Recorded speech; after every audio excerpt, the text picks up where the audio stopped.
The ceiling fan thumped as my father's insult cut through laughter sharp enough to sting. "I'm Elias Hayes in my 50s, a Navy officer." My porcelain mug stayed steady in my hand while the room shifted around me.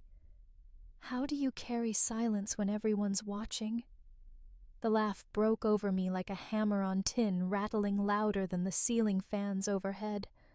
Forks scraped plates, and a few cousins chuckled along their voices bouncing around the wood-paneled hall.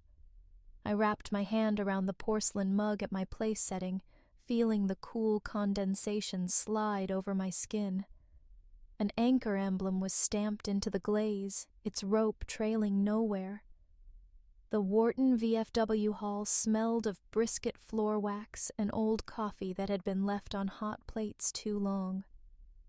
Steam from trays curled upward and mixed with the rattle of the air conditioner fighting the Texas spring heat. The room was crowded with family and neighbors, faces flushed from beer and the May warmth. We were supposed to be celebrating my graduation, but Dad had turned the spotlight into a stage for himself. He leaned back in his chair, refinery grit still clinging to the creases of his knuckles, and jabbed at me with his fork. "Paper soldier," he said loud enough to stop the shuffle of dominoes at the next table.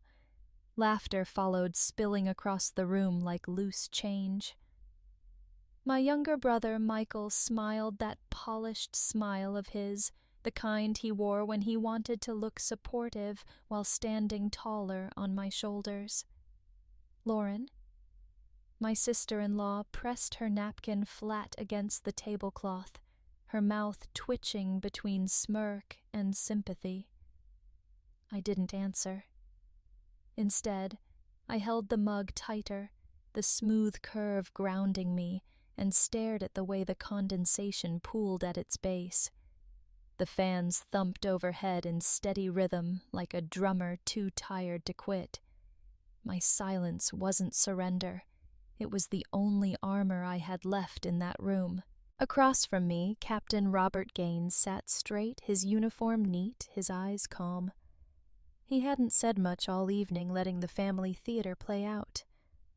But when Dad's voice rose again, utterly pathetic thinking, "You're a soldier?"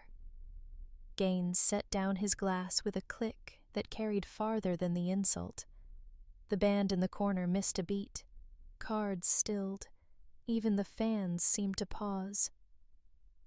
Gaines rose, slowly, measured, like the flag itself had chosen to stand. His voice carried steady through the hall. "Lieutenant Hayes," he said, addressing me directly, "you'll lead the SEALs." The words carved silence into every corner of the hall. My father's grin slipped. His fork hung mid-air. Michael blinked, caught off guard. A cousin coughed and then went quiet. The old veterans at the domino table straightened caps in their hands. For a heartbeat, I couldn't move. The laughter, the years of being looked through rather than at all, pressed against my ribs. Then my chair scraped against the tile as I stood. I felt the weight of every eye, but also the sudden hush that seemed to hold me upright. "Aye, sir," I said. My voice was steady, clearer than I expected. Gaines gave a brief nod and sat back down his work, done with just one sentence. The mug cooled in my hand, condensation dripping onto the paper placemat, until the anchor's rope blurred. In that stillness, contempt finally ran out of air. The headline bled into my thumb, as if the paper itself wanted to stain me. "Colonel or clerk?" it asked in bold. Above the fold, the kind of question that wasn't really a question at all. The ink smudged darker than any bruise, and I folded the paper shut before anyone else at the table could read it aloud. The cicadas outside hummed through the Texas heat, steady as if they'd been assigned the job of filling every pause. Bacon grease popped in the skillet, the smell sharp against the waxy tang of newsprint. I slid the paper aside and reached for my mug, unchipped, still whole, though its emblem seemed less certain in the morning light. Michael breezed in, sleeves rolled up like a man already halfway through winning the day. He glanced at the folded newspaper, then at me. "Better safe than sorry," he said, tone pitched halfway between advice and verdict. "Desk jobs have kept plenty of folks out of trouble." He grinned as if that counted as support. Lauren, hair tucked into a messy bun, dropped into her chair with a laugh that didn't reach her eyes. "Honestly, Elias, sometimes I forget you're even military. All that paperwork, all those screens. Maybe the paper's right." She reached across me for the butter knife, her sleeve brushing my arm like punctuation. Mom moved around the kitchen, quietly sliding plates onto the table without comment. Her silence wasn't armor like mine. It was evasion practiced after years of refereeing without ever calling fouls. The smell of bacon clung to her dress as she passed. I set my mug down harder than I meant to. The thud on the wood rattled a spoon. Michael paused, but only for a second before reaching for the jelly jar. I let the silence stretch, then folded the 401k statement from the counter into my pocket, sliding the HOA notice in with it. Small papers, ordinary on the surface, but I could feel their edges cut through the fabric like proof waiting its turn.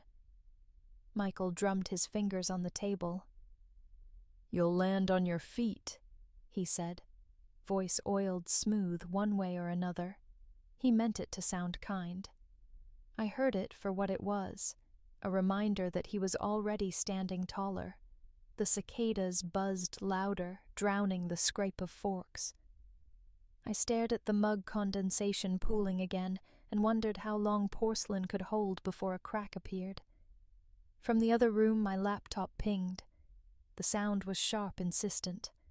I didn't move, not at first. Then the subject line floated across the screen in my mind, as if I'd already read it, critical review pending. The conference room carried the sour edge of burnt coffee, the kind that had been left on the warmer all morning.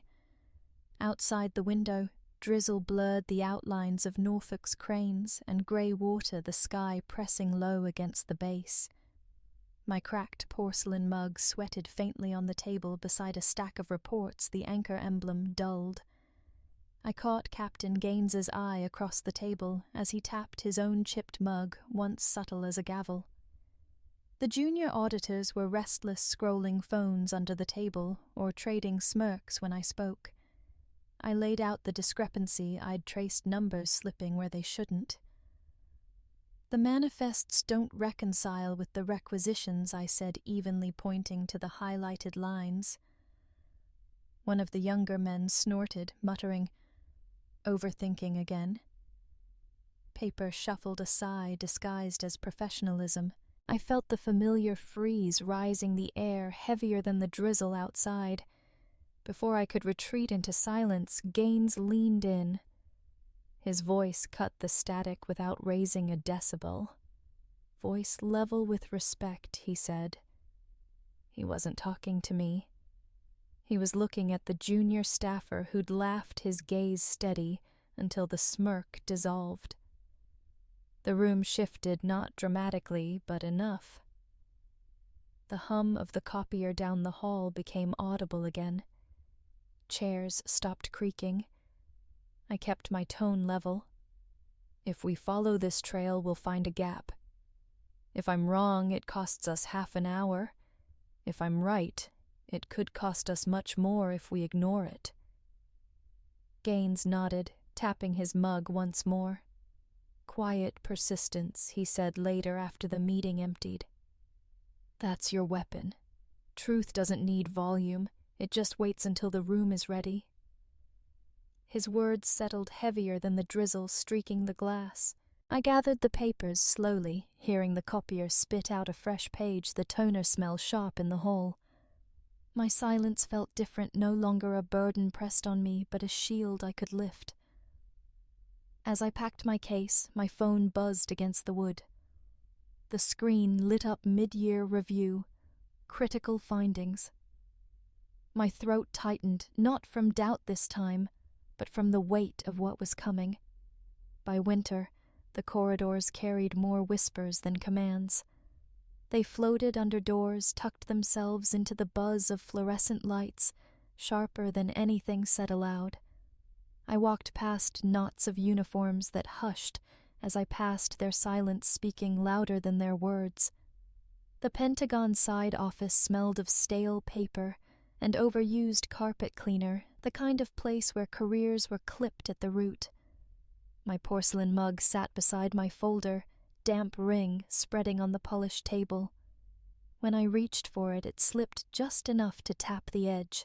A faint spider crack etched across the glaze, invisible to most eyes, but loud enough in mine. The supervisors waited in a stiff line, papers stacked like verdicts. Michael stood among them, not in uniform, but in a tailored suit that gleamed under the cold lights. He wasn't supposed to be here yet. He leaned forward like a consultant the board had been waiting for. "It's a matter of stewardship," he said, voice smooth.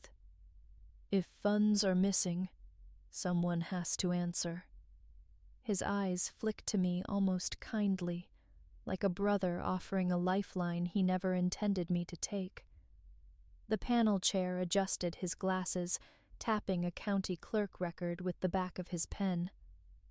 "Irregularities," he said flatly. "Transfers not properly signed. A commander must be beyond question. At present you are not." The buzz from the lights deepened, drilling into my ears. I started to speak, then stopped. Every defense I could summon sounded like noise already dismissed. Michael's smirk tilted subtle as a blade sliding between ribs. The clerk's stamp on the record glared red a seal I hadn't seen before today. My fingers tightened around the mug. The crack widened with a tiny tick porcelain yielding under pressure. The sound was soft, but I heard it in my bones. I swallowed the words that rose in my throat, letting silence fall heavy across the table. The meeting ended without ceremony. Papers shuffled, chairs scraped. I walked out with the file still in my hands, weightless compared to the silence pressing on me. Back at my desk, the fluorescent hum followed me relentless. I opened a blank email, my cursor blinking like an impatient metronome. Attachments waited in a folder. Statements, notices. Slack captures pieces of a truth no one wanted to hear. My fingers hovered over the keys. I didn't hit send. Not yet. I saved it in drafts. Subject line plain, evidence pack ready. The storm outside pressed against the windows, thunder rolling like a drumbeat I couldn't ignore. Lightning flickered briefly, painting the Arlington apartment in stark whites and grays. On my laptop screen, the storm matched pace lines of text attachments stacked like clouds ready to break. The smell of stale coffee hung in the room, sharper than the rain drifting in through the cracked window. I pulled receipts from one folder, Slack logs from another. Audit notes, scanned with the notary stamp glinting faintly in the JPEG. Each file clicked into the draft, the cursor pausing over the subject line, evidence pack, critical. The glow of the screen turned my cracked mug into a ghostly silhouette, the fracture catching light like a scar. I thought of Dad's laughter in that VFW hall years ago. Michael's smirk under fluorescent buzz, the clerk's record brandished like a weapon. Silence had carried me through each moment, but silence alone wouldn't hold this. This was the turn the point I couldn't walk back from. I opened the scheduler. The clock in the corner ticked toward midnight, its rhythm syncing with my breathing. Each thunderclap outside seemed to punctuate a keystroke. I typed addresses, carefully double-checked the attachments, scrolled back through to be certain nothing slipped. My finger hovered over the option, send later. The air felt thick, the silence heavier, but chosen this time. I clicked. The system confirmed delivery scheduled. 0600. A strange calm seeped into me, steadier than any applause I'd never received. Then a new alert bloomed in the corner of the screen. My stomach tightened before I even read it. Memo leaked earlier than planned. The storm cracked again, rain slashing harder at the glass. The silence I had chosen suddenly fractured with the realization someone had moved before me.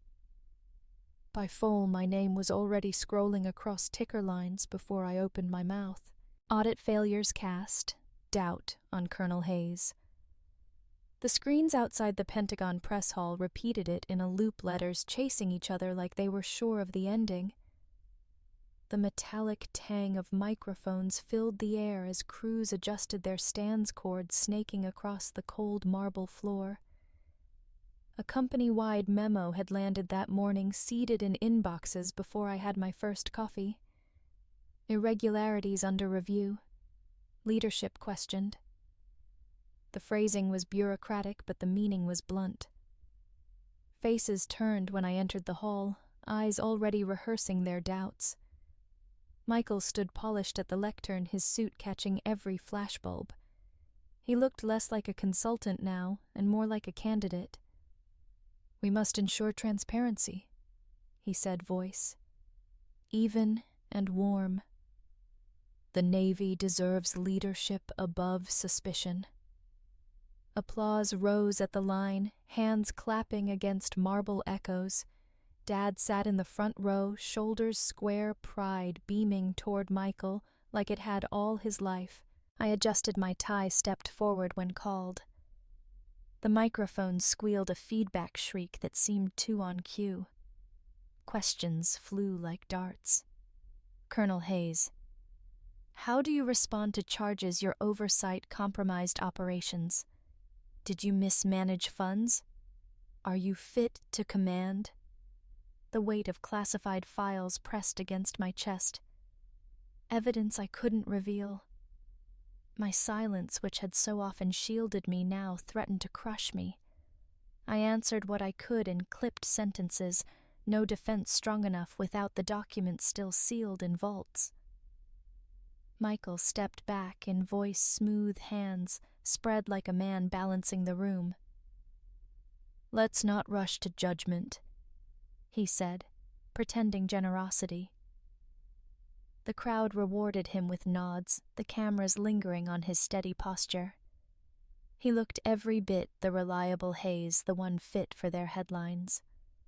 My cracked mug sat in my bag under the podium, its fracture wrapped in cloth. I wanted to set it on the lectern, let the room hear the tick of porcelain splitting. Instead, I gripped the edge of the podium until my knuckles whitened. The applause shifted, rolling toward Michael as though a tide had turned permanent.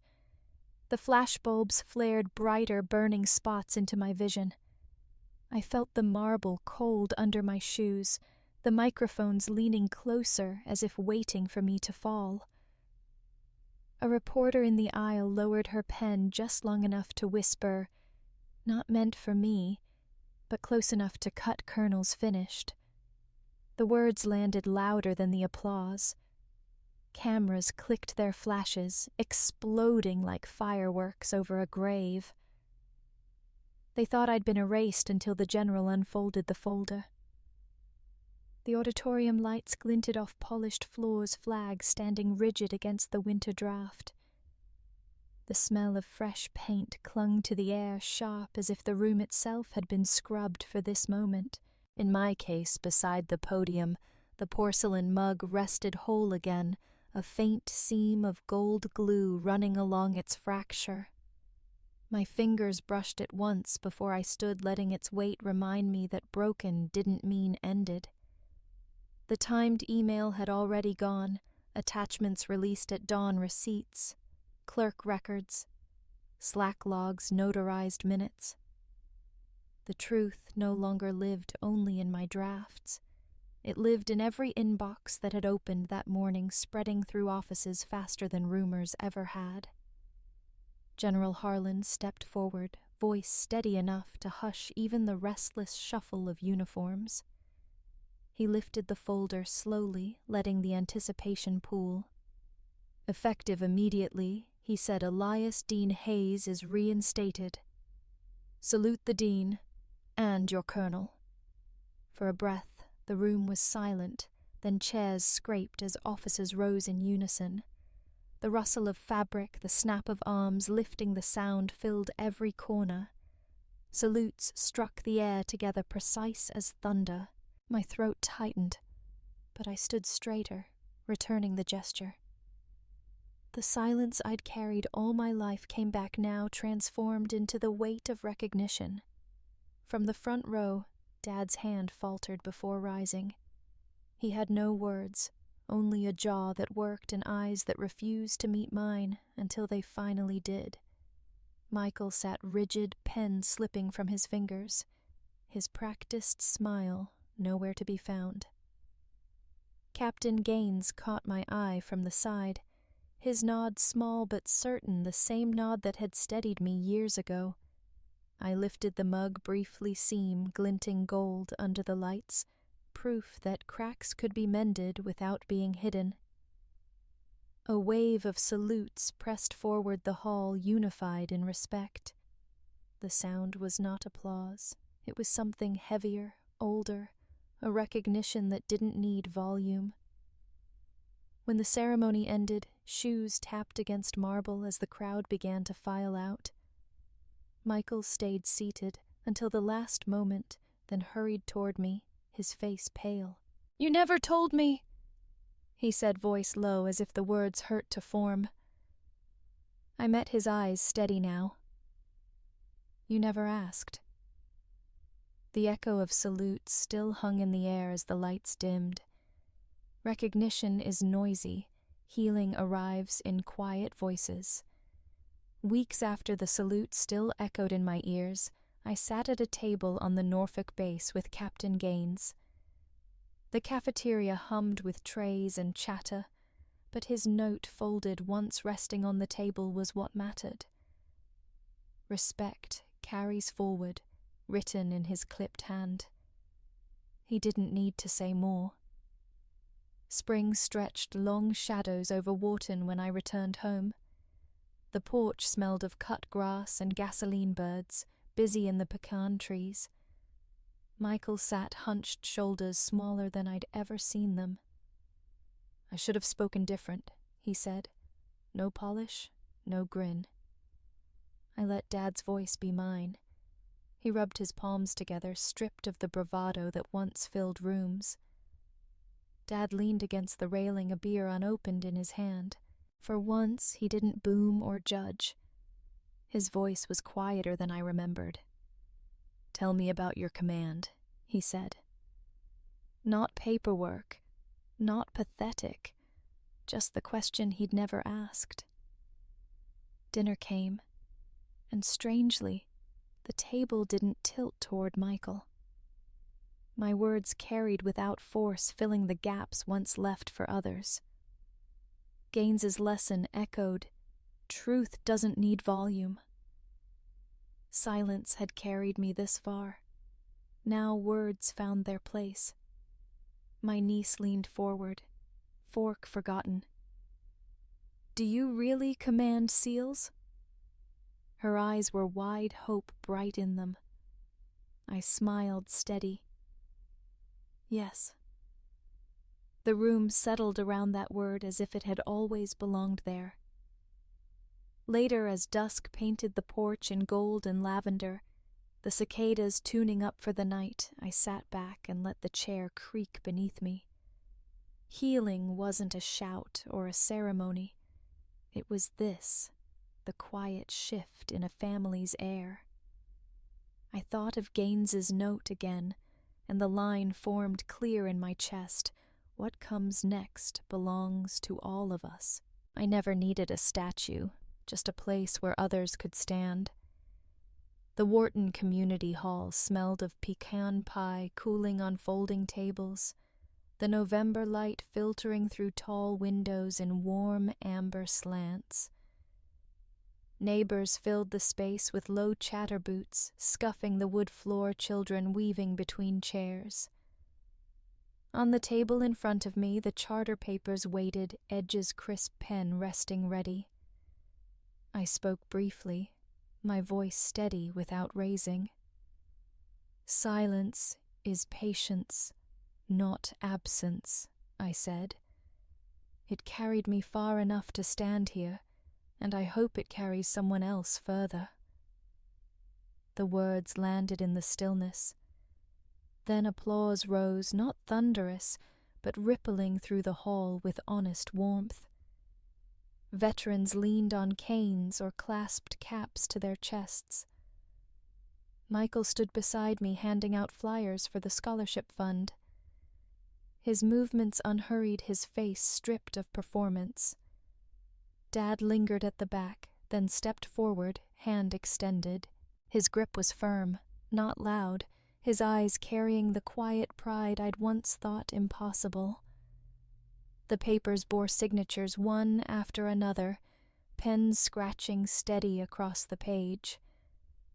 A new foundation took root with each name. The crowd stood then, unprompted, a smaller echo of the Pentagon's salute, but no less real. Respect hummed in the room, not borrowed from rank, but given freely by community. That night on the porch, the air was crisp cicadas already silent for the season. I looked up at the stars, same ones I'd carried through darker rooms. The gold seam on my mug caught the porch light faintly as I lifted it. I didn't need noise, not anymore. Only the whisper that moved through me, quiet hope, settling where silence once lived. The table still carried the smell of polished woodwax catching the light as I ran a thumb over the mug's gold seam. It no longer felt fragile, just honest, like every scar carried forward. Justice had been loud enough, but what mattered now was the choice to turn victory into shelter, not a weapon. Losing work, being doubted or betrayed, doesn't have to end in ashes. It can become a ledger where dignity is rewritten. A short line in the town's newsletter read simply, "Veterans Fund established community thanks Colonel Hayes." I wonder when silence comes, for you, will you let it weigh you down or carry you on?